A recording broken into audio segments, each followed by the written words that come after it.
Somos Julián Andrés Beltrán Ortega, Juan Gabriel Hernández y Manuel Fernando. Hoy vamos a presentar nuestro informe técnico sobre dos experimentos fundamentales en el estudio de campos eléctricos y capacitores utilizando simulaciones interactivas.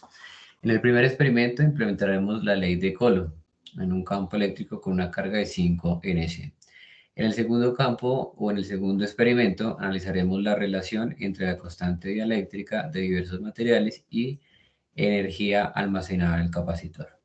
Los materiales que utilizaremos es un bolímetro, un metro, carga positiva de 5 Nc, un capacitor de placas paralelas con capacidad variable, varios materiales dieléctricos, por ejemplo, papel, plásticos, vidrio, goma, etc.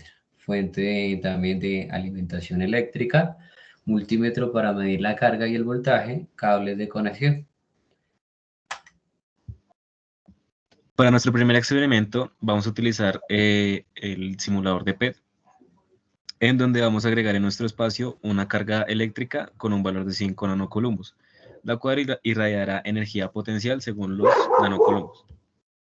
En este caso, vamos a medir desde nuestro punto inicial nuestra carga eléctrica y nuestro punto final, que va a ser un sensor, la distancia que hay entre esos dos puntos y el voltaje total que irradia nuestra carga eléctrica hasta nuestro punto final.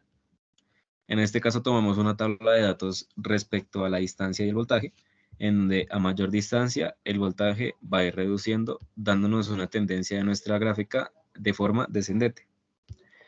La ley de Coulomb dice que para el voltaje tenemos la siguiente fórmula: K por Q sobre R, donde V es el voltaje en el punto, K es la constante de Coulomb, Q es la magnitud de la carga y R es la distancia de la carga inicial hasta el punto en cuestión, que en este caso sería nuestro sensor. Si nos basamos sobre esta teoría, podemos observar que a mayor distancia que se encuentre la carga eléctrica, el voltaje de esta misma carga que irradia va a ser menor.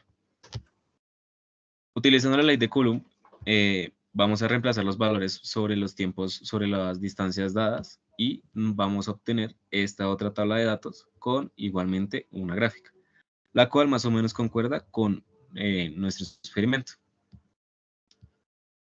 Seguimos con nuestro experimento número 2.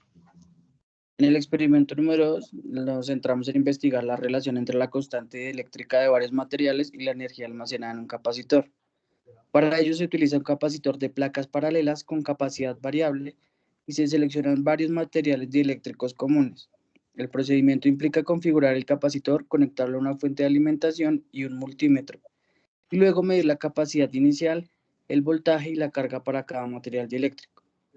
La energía almacenada en el capacitor se calcula utilizando la fórmula E igual a 0.5 por C por B al cuadrado, donde E es la energía, C es la capacidad y B es el voltaje. Se repite el proceso para cada uno de los materiales, registrando los datos en una tabla. Se espera encontrar una correlación entre la constante dieléctrica de los materiales y la energía almacenada en el capacitor, anticipando que materiales con una constante dieléctrica más alta mostrarán una mayor energía almacenada. Bien, entonces en discusión, el primer experimento, vemos que aplicamos la ley de Coulomb en un campo eléctrico con una carga de 5 Nc y calculamos el voltaje en varias posiciones. Los resultados confirmaron la ley de Coulomb. En el segundo experimento encontramos que los materiales con una constante dieléctrica más alta almacenaron más energía que el capacitor bajo en del mismo voltaje.